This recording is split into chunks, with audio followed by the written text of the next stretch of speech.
एक सेकंड के भी कर्म का आपको हिसाब मिलेगा। यहां जो आप कर्म कर रहे हैं वो आपको भोगने पड़ेंगे, अच्छे या बुरे। बिना भोग के ये नष्ट नहीं होते। एकमात्र उपाय है, जैसे आपको वकीलों के द्वारा प्रमाणित कर दिया गया कि यहां के वकील है चित्रगुप्त, पूरी सीन सहित आपकी चेष्टाओं को अंकित किया जाता है, वो आपके मन में है, आगे प्रसंग आएगा।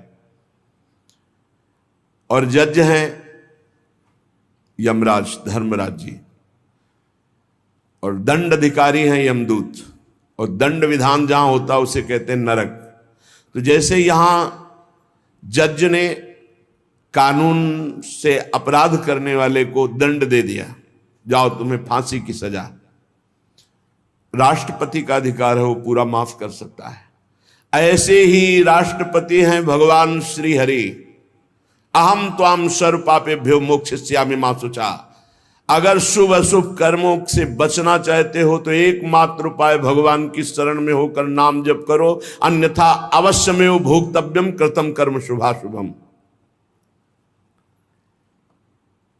सुमति जी अपने पिताजी को बता रहे, यमदूत ने कहा महाराज, मृत्यु लोक में मनुष्य जो पुण्य और पाप करता है बारी बारी से उसे भोगना पड़ता है। बहुत ध्यान से सुनोगे तो आपको बड़ी सावधानी प्राप्त हो जाएगी। जो छोटी मोटी गलतियां आप हंसी खेल में करते हैं वो भी आपको दंड भोगना पड़ेगा। ये पाप और पुण्य बिना भोगे नष्ट नहीं होते कि आपने पाप कर दिया और दान दे दिया तो वो पाप कट गया, ऐसा नहीं है। पुण्य का अलग विभाग होगा, पाप का अलग विभाग होगा। अगर काट सकते हैं तो सिर्फ भगवान काट सकते हैं, भगवान का भजन काट सकता है, दूसरा नहीं। लाखों जन्मों में जो तुमने पाप और पुण्य किया है, जो एकत्रित है, उसका नाम है संचित कर्म। संचित पाप और पुण्य, और उससे जब मनुष्य शरीर मिलता है या जो शरीर मिलता है उससे जो हिसाब निकाल करके कुछ पुण्य और कुछ पाप, उसे प्रारब्ध भोग कहते हैं। फिर यहां कर जो नवीन कर्म किया जाता है उसे क्रियमाण कहते हैं। मनुष्यों के लिए जो उनका जमा हुआ पाप और पुण्य है वो अंकुरित होकर बढ़ता रहता है, ब्याज दर ब्याज। बहुत दुर्गति होती है, इसीलिए बहुत जन्म हम भोगे तो भी अपने संचित कर्म को नहीं भोग सकते। जैसे बीज मिट्टी और जल की आकांक्षा करता है तभी वो उत्तम वृक्ष रूप धारण करता है, ऐसे ही पाप और पुण्य उसे प्रेरित करके पुनः पाप करवाता है, प्रेरित करके पुण्य पुनः पुण्य करवाता है। अगर पाप कर्म में रहती है तो पाप पर पाप, पाप पर पाप, और ये एकत्रित होकर वृक्ष रूप होकर समय स्थान वो निश्चित करेगा। पाप तुम्हें कहां दंड देना है, समय स्थान। बुरी दशा आने के पहले बुद्धि बदली जाती है, उसकी बुद्धि बदल दी गई। आप ना आवे आप पर ताई तहां ले जाए, वो वहीं ले जाएगा, उसी स्थान पर मारा जाएगा, उसी स्थान पर जो दंड उसे मिलना मिलेगा। जैसे आपने छोटा पाप किया तो आपके चलते समय पैर में कांटा चुभेगा और दुख होगा। कांटा निकाला गया, थोड़ी दिन वहां दर्द रहा, खत्म हो गया, आपका पाप क्षय हो गया। छोटा पाप कोई, आगे बताया जाएगा कौन कौन से पाप से कैसे कैसे दंड मिलते हैं। अब अगर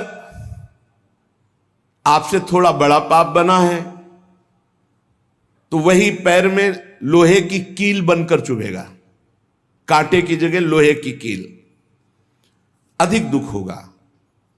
और बड़ा पाप बना है तो खजूर का कांटा, बड़ा कील, ऐसे आपके पैर में चुभ। बिना पाप कर्म के कहीं भी किसी को कोई भी दुख नहीं हो सकता।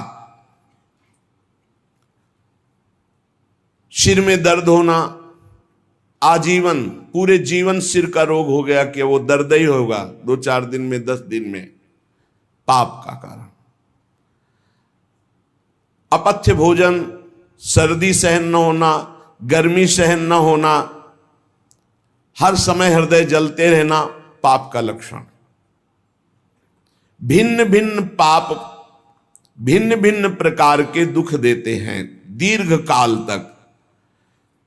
शस्त्र और अग्नि आदि का भय ये पाप के कारण होता है। अनेक जन्मों के संचित पाप, कोई इसी जन्म के केवल नहीं है, वो केवल मंडराते रहते हैं आकाश में दंड देने के लिए, समय इंतजार करते हैं। जैसे नरक में पड़े हुए जीव तुम देख रहे हो, घोर पाप का फल भोग रहे, केवल दिखाया गया था नरक। जानते हो किस बात से? कल याद होगा, सुमति जी ने पानी पीने जाने वाली गौओं को वैश्य कुल में 7वें जन्म में जन्मे जब थे, तो उन्होंने उनको नहीं पीने दिया। इसके अपराध से उनको नरक दिखाया गया था। तो वो यमदूतों से प्रश्न करते जाते हैं और उनका उत्तर यमदूत देते जाते हैं। ये जो तुम देख रहे हो तड़पते हुए जीवों को नरक में, महापापी लोग हैं, अपने पाप का फल भोग रहे हैं। जब कोई पुण्यात्मा होता है तो स्वर्गलोक में जाता है, देवताओं के साथ रहता है, गंधर्व उसका गुणगान करते हैं, अप्सराओं का नाना प्रकार से सुख उठाते हैं। और जब पुण्य भोग क्षीण हो जाता है तो फिर यहां आकर के मनुष्य लोक में अपने कर्मानुसार जन्म लेते हैं। राजन, ये जो तुमने पूछा कि किस किस पाप से पापियों को कौन कौन सा नरक में दंड मिलता है, वो मैं बतला रहा हूं। जो नीच मनुष्य कामना और लोभ के वशीभूत होकर दूषित दृष्टि से हर स्त्री को भोग भाव से देखता है, जिसको देखता है बस काम भाव से देखता है। बोले जो दुष्ट दूषित भाव से माताओं बहनों को भोग दृष्टि से देखता है, तो यहां बड़ी बड़ी चोंच वाले वज्र के समान जिनकी चोंच ऐसे गिद्ध बार बार हजारों वर्ष उनकी आंखों को नोचते और खाते रहते हैं। वो आंखें बार बार होती रहती हैं, बार बार निकालते, यही वहां है कि मरना नहीं है। उनकी दोनों आंखों को वज्र तुल्य नरक के पंछी बार बार निकालते हैं और खाते हैं, और उनके पुनः नए नए नेत्र उत्पन्न हो जाते हैं।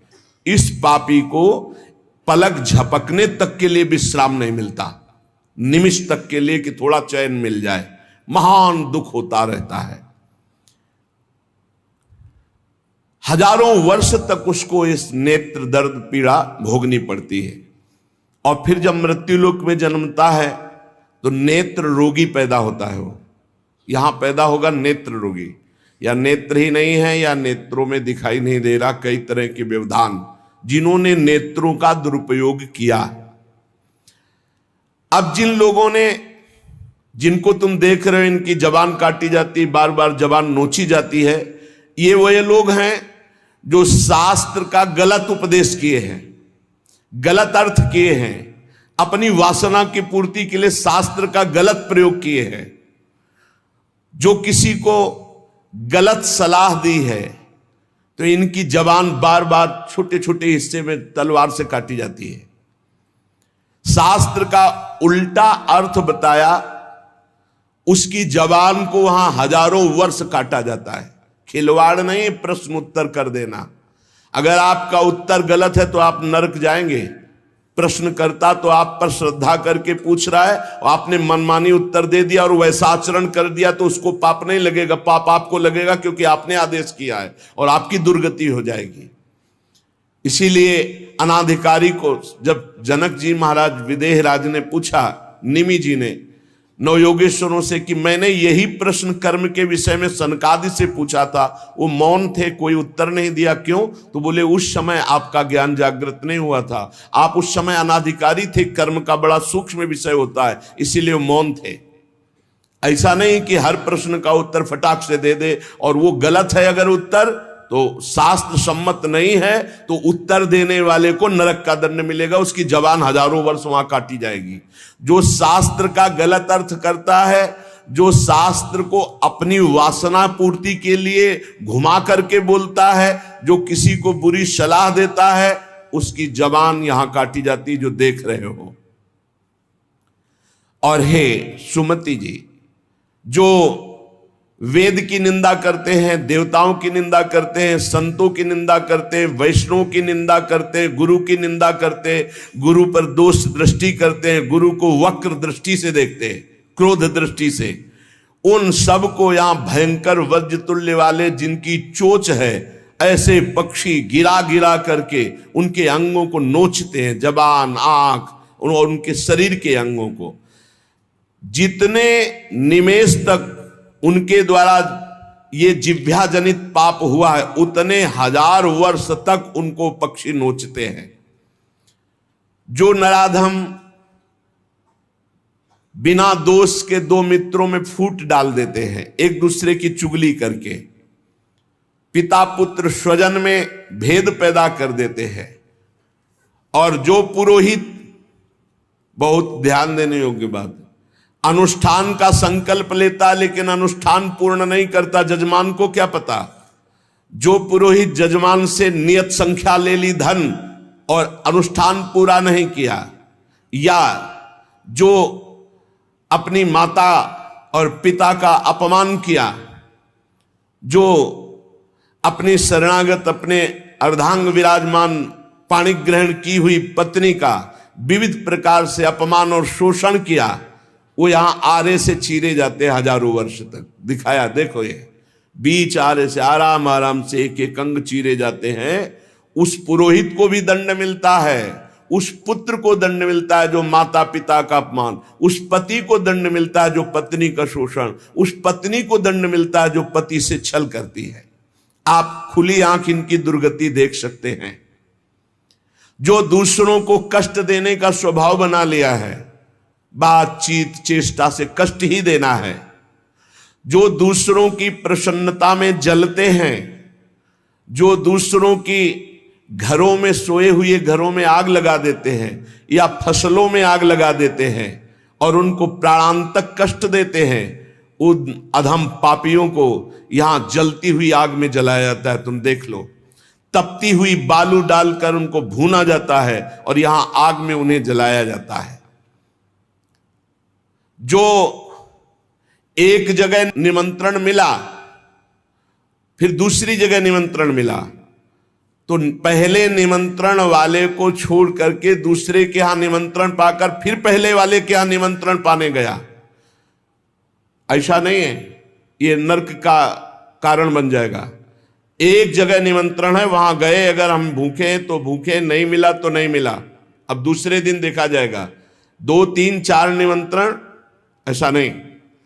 जो ब्रह्मर्षि किसी देव कार्य के लिए, पितृ कार्य के लिए यजमान के द्वारा निमंत्रित किया गया और वो दूसरी जगह भोजन कर लिया, दूसरे निमंत्रण को स्वीकार करके फिर उसके यहां भोजन करने गया, तो उसको यहां नरक में 2 टुकड़े करने वाला दंड मिलता, बार बार उसके 2 टुकड़े। ये बार बार बहुत जगह भंडारा, बहुत जगह निमंत्रण, ये ऐसा नहीं है। सिद्धांत है, तुम भूखे हो तो एक जगह चले जाओ और अपना पेट भरो, भजन करो। ये नहीं कि 5 जगह चले गए तो खूब दक्षिणा 5 जगह की मिली तो सुन लो। ये तस्मा शास्त्रम प्रमाणम, ये शास्त्र है, मनमानी नहीं। पहले ऐसा कभी ब्रह्म ऋषि जन नहीं करते थे। 5 घरों में भिक्षा मांग लो, या निमंत्रण है तो एक जगह जाके पेट भर लो जो रूखा सूखा मिले। ये 14 जगह भंडारा, 14 जगह निमंत्रण, तो उसकी व्यवस्था है। ये नरकगामी बना देगा, बुद्धि भ्रष्ट हो जाएगी।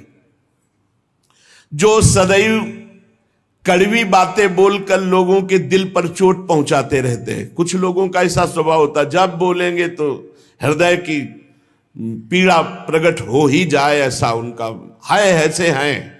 ऐसे हैं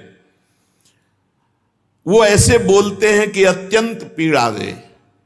ऐसा करने वालों को यहां के पक्षी टूट पड़ते नरक में लाते हैं, नोच नोच करके उनको खाते हैं। जो यहां किसी की चुगली करता है, उसकी जिह्वा तेज छुरे से बार बार ऐसे ऐसे चीरी जाती है, फिर पूरी हो जाती है, फिर चीरी जाती है। जिन्होंने उद्दंडतावश अपने पूज्य जनों का अनादर किया, उनको मारा, पीटा, गुरुजनों को, अपने गुरु को, माता को, पिता को, बाबा को, पितामह को, ये पूज्य जन है, ये गुरु के समान पूज्य है। जो अपने गुरुजनों को, पूज्य जनों को अनादर करता है, दंड देता है, मारता है, पीटता है, वो देखो ये कुंड बने हैं विष्ठा के, पीब के और मूत्र के। मूत्र का कुंड, विष्ठा का और पीब का, नीचे करके मुख उन्हीं कुंडों में डाल दिया जाता है, ऊपर से पैक कर दिया जाता है।